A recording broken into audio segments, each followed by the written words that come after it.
सोबनेश्वर पार्श्व जो नदी पार्श्व जबरदखल को नहीं अभियोग होता तहसीलदार जाते आपण केमती देखुं जो जबरदखल उच्छेद प्रक्रिया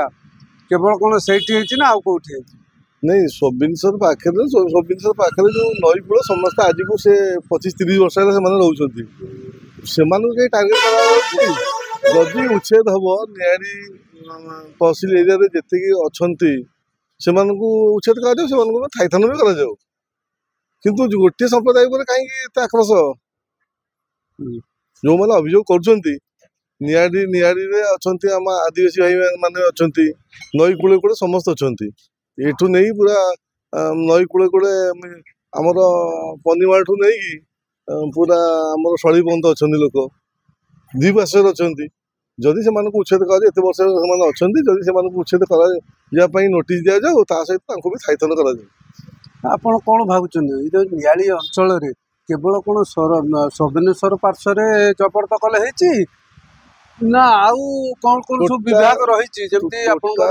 टोटाल जमी ओडिशा अच्छा जमी निहाड़ी जदि तहसीलदार चाहते प्रथम गोटे टीम गठन करूँ निहाड़ी तहसील एरिया भितर कौ जगार ये अच्छा जमी आरडी जगह आरएनबी जगह केनाल विभाग जो जो बाड़ी बस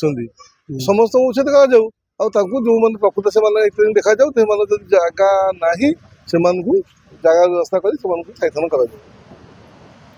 आपण कहया कथा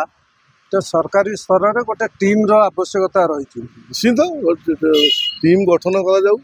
टीम को नहीं अध्ययन कर जो से गोटे टार्गेट कर गोटे कम्युनिटी उपर ठीक नुह जदि गवर्नमेंट चाहूँ करने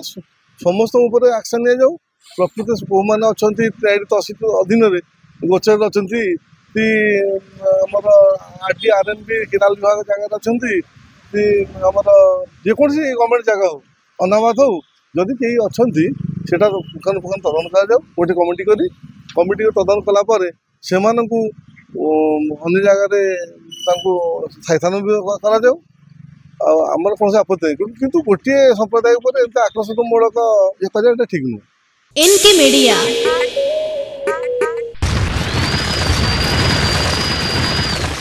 N K media like share and subscribe.